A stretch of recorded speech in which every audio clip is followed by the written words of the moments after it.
జగన్మోహన్ రెడ్డి మేము ఒకరినో ఇద్దరినో నామినేషన్ వేయలేదు. నీ లక్కీ నెంబర్ అయిన 11 మంది ఒంటిమిట్టలో నామినేషన్ వేసినారు. మీ పార్టీ రాష్ట్రంలో 11 మంది గెలిచారు. ఇక్కడ కూడా మీ లక్కీ నెంబర్ 11 మంది అభ్యర్థులు పోటీ పడడం జరిగింది. 11లో 10 పోతాయి, ఒకటే తెలుగుదేశం మేము గెలవబోతున్నామని సభాముఖంగా తెలియజేసుకుంటున్నా.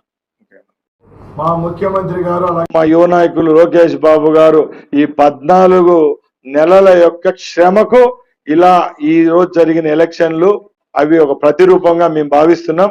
తప్పకుండా ఈ 2 స్థానాలు గెలవబోతున్నాం. మీ అందరికీ తెలుసు, మీరు కూడా కడప ప్రాంత వాసులే.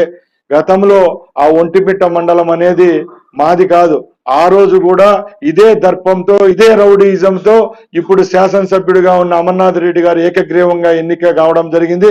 గత 4 పర్యాయాలు కూడా ఆ ప్రాంతంలో తెలుగుదేశం పార్టీ ఓటిచ్చి తెలుగుదేశం పార్టీకి వేస్తారని ఒక నమ్మకంతో ఒక ఏదైతే ఉందో ప్రజల కోసం ఈ ప్రభుత్వం ఒక ఎగ్జామ్ లాగా పెట్టడం జరిగింది. ఈ ఎగ్జామ్ లో డిస్టింక్షన్ తో పాస్ అవబోతున్నాం.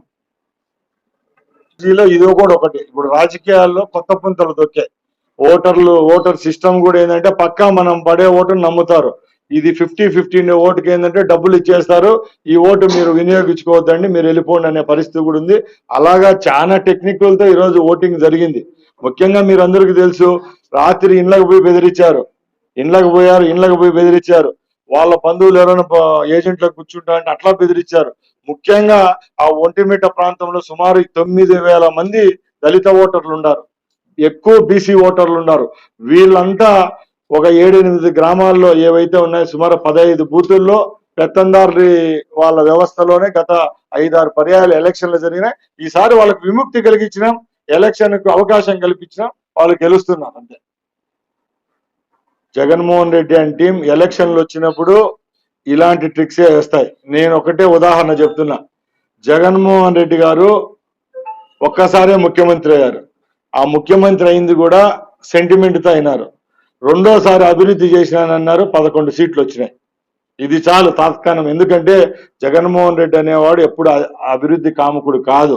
ఇప్పటికి కూడా రేపు 4 సంవత్సరాలకో ఇలాంటి ఎలక్షన్లు ఎప్పుడన్నా వచ్చినప్పుడు ఒక సెంటిమెంట్ తో ఇవన్నీ గెలవాలనుకుంటారు. మీరు ఆయన పత్రిక కానీ ఆయన టీవీ ఛానల్ ఒకసారి చూడండి. వేల్పుల్లో ఒక వ్యక్తికి చిన్న గాయం జరిగితే ఈ భారతదేశంలో ప్రపంచంలో ఎన్నో సంఘటనలు జరిగాయి. ఈ వారం రోజుల్లో ఎక్కడా లేవు.